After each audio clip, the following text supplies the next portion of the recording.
Thanks for that, Dana, and thank you everybody for spending the time today. As Dana said, I'm going to be talking about recall and some of the which are myths that I regard market research has been operating on for a number of years, and how, in fact, with new technology, with smartphones, we can overcome these and actually improve the process of working out what consumers think and feel, if indeed we think that's relevant. Dana's responsible for the slightly morbid first slide. I asked him to make it look a bit prettier, and he came up with a graveyard. I don't know if there's some commentary on his view in mind. I talk about capturing the point of emotion, and what I'm trying to do there is imply that we have to capture that point when a decision is made.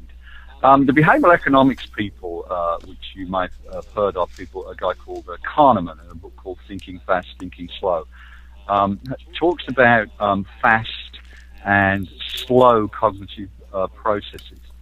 And very often purchasing processes happen in a moment. They happen at a specific point. Yes, there are some purchases that we deliberate about, but very often these are things that happen in the spur of the moment. There are some researchers who sort of despise the term the moment. I'll talk a little bit about that. But we have to get closer to when that decision is made. We have to get closer to when that event happens that we want to know about. I was talking to somebody about diaper panels the other day, and they were saying, we'd really like to get the information when they change the diaper, rather than 2 days later sitting in the parking lot before they come in to deliver the booklet. It's an interesting point.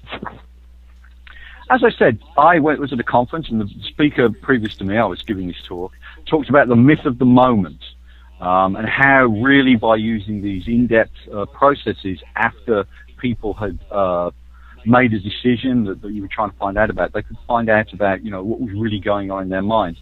And I challenge that simply isn't true. The moment is everything. We need to be there in that moment to know what's going on. A few of the other things that I'm going to be talking about as myths is the myth of consumer memory. Market research spends a lot of time living in the past. It lives in its respondents' past. We think that we can magically go back and get this information as though it's somehow lying there just to be picked up. This really isn't true. There's also, to my mind, a slight myth of insight that people can accurately rationalize and describe the processes as to why they made a decision. Unfortunately, I spent a lot of time studying psychology and neuroscience, and that kind of thought went out of fashion way back in the 20s, but market research seems to have held onto it. I don't know why.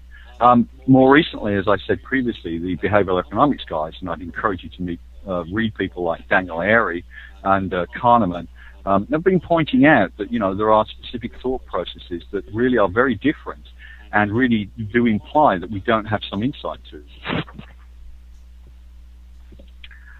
People like me like to talk a lot about revolutions, or even worse, a paradigm shift.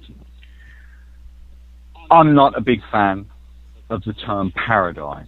The whole paradigm shift meme, if you like, was written about by a guy called Thomas Kuhn in The Structure of Scientific Revolution some time ago. And there he was talking about how hard it is in science to shift over a view from one to the other, and there's some examples of this later on in the talk. And he actually uses the term 30 times and never defines it. But I am exceptionally going to use the term paradigm shift when we're talking about smartphones, because these are actually very significant devices.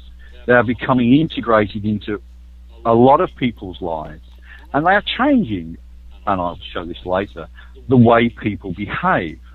And I think mobiles or smartphones and smartphone research methods are going to have as profound an effect on the way we view human behavior and consumers and all that entails as the web did.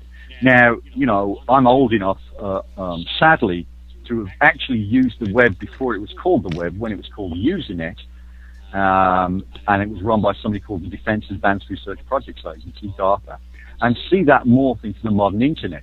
And I can remember when people said, we will never be doing research by the internet, we won't ever be doing web interviews, the sampling, the this, the that, the other. Well, guess what? All that came to pass, and the revolution rolled over people.